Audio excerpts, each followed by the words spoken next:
Welcome back, my passive income investors. I like to an in-depth review of my all-time high $335,000 dividend stock portfolio, of course, for that juicy passive income here, folks. I'm going to go over all the strategic investments I made this week. I'm going to talk about positions that I find interesting and news that you may have missed. So consider hitting that like button, folks, and diving right into it. Let's just start from the very top. We saw the VOO, my index fund here, hit all-time highs this week. From an average buy price, I picked up around $408. Not even like a month ago I started buying it, as I try and do what I preach, because I keep telling you guys, you know, index funds, safe place to get typically better than average returns right now because of this kind of hyper growth market that we're in, even beating out the current inflation, you know, this all the hyperinflation going on and things of that nature. So loving VOO, and we'll see it within my actual accounts when we get to that point. But let's talk about Apple real quick here, folks. Apple also kind of pushing back toward its all-time highs. I have been donating to the Temple of Apple myself. I recently bought the new iPhone, and even more recently, because I need to upgrade the equipment that I'm using. I want to get a 1080 camera here, better audio, the whole 9 yards. So I went ahead, I couldn't help myself, but I had to pick up one of the M1 Maxes. I talked about this week in my live stream because the chip that they're building in this is absurd. I mean, this thing costs pretty much more than my car does. Maybe not in this current market, but I mean, we're talking about a big chunk of capital, $4,300 before taxes, before any of the extra stuff. But the fact of the matter is this chip is like 5-10 times better than the current Intel retail chip, the best Intel retail chip you can currently buy. So I'm extremely excited to try this out. We're going to test hash rates on it for Bitcoin mining. We're just going to run benchmarks, and I'm going to share all of that here with you guys. It's honestly the most innovative thing I think Apple's done in a very long time. Now, talking about from Facebook to Google here, I mean, we saw Snapchat earnings. I just did a video on this yesterday. The Snapchat earnings, they kind of missed their own personal guidance, which caused the stock to drop 20%, but I don't think it was justified. Facebook's already trading down 15% at a PE of 23 now, and a forward PE of under 20 here. Put it in perspective, Microsoft is almost at a 40 PE, but the reason that I am buying it, I mean, I picked up three shares.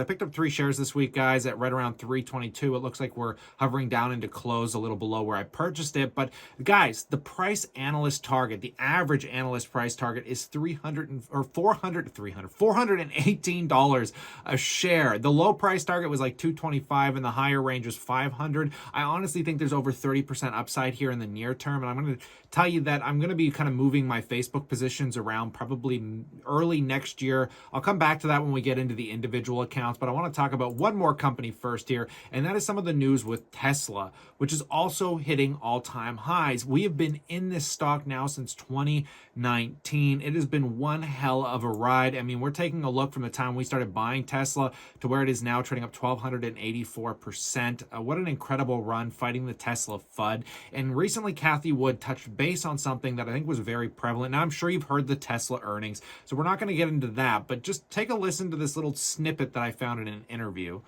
Auto sales, many people don't realize this, in the US peaked in April at 18.5 million units and are now at 12.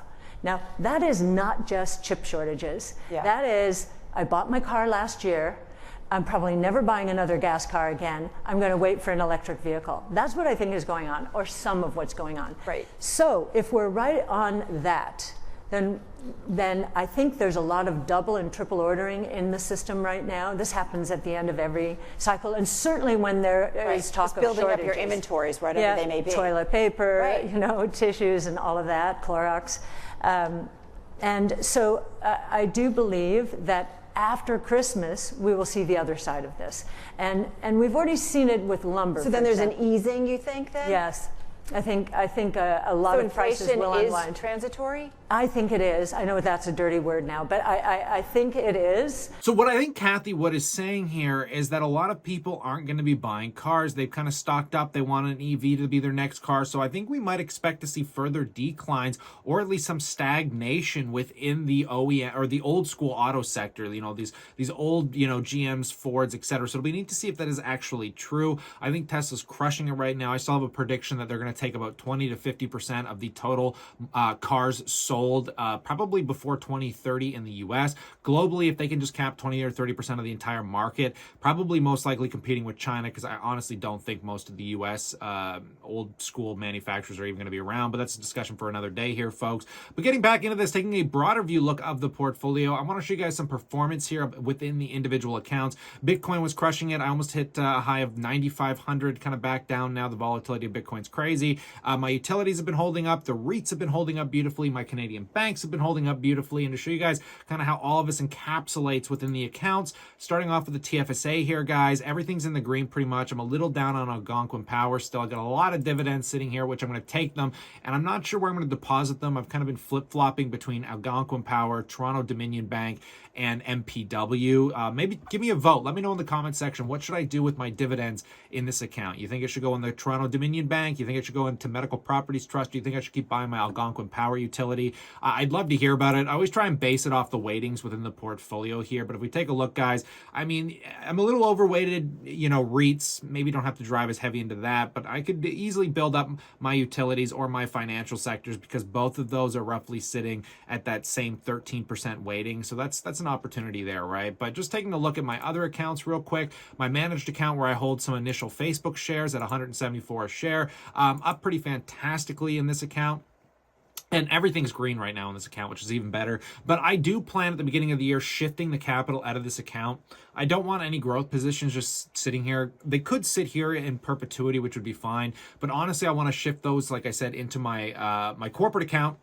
And I want to use these dividends, or use the capital gains, to increase my dividend stocks like TELUS Communications, maybe something else that I'll probably contribute to my TFSA at the beginning of the year. So some of this money from Facebook will likely go in there as well. That's why I'm trying to build up so aggressively in my corporate account, because I want to replace those Facebook shares within this account here. Now, speaking from a growth standpoint, I want my corporation to be always focused on growth, and we can get way better performance if you guys have some tolerance towards certain risk investments, toward knowledge that you have within certain riskier investments. I'm up 14% since something like May, the inception of this account. This account has been absolutely on a tear. To those dividend-focused investors, I always think it's prevalent to focus on some growth. And taking a look at how I've pivoted in this account, Algonquin Power is the only stock I have which I'm down 1.8% on. I mean, that's all the red.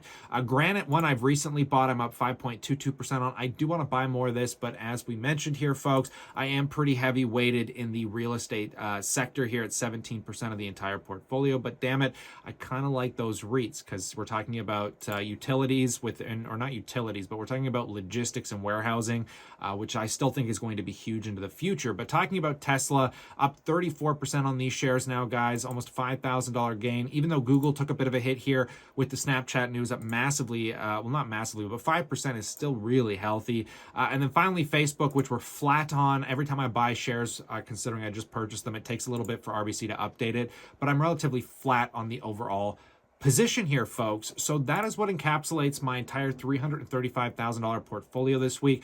By the end of this month, so next week, I will be doing some dividend purchases with the $1,000, over $1,000 I should be collecting this month, which is pretty incredible. But aside from all of that other stuff, I'm going to go back to stacking cash. I am still sitting on a roughly $10,000 cash weighted position, but because I want to start getting my taxes figured out, I want to move out probably sometime toward the end of the first quarter of next year.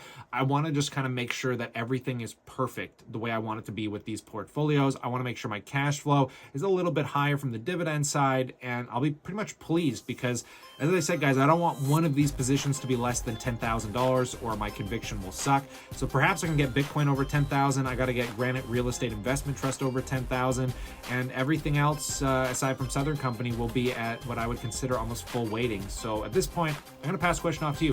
What do you guys think about all this in that comment section below? And how has your portfolio been doing? Stay cool, stay awesome, and I'll catch you in the next one.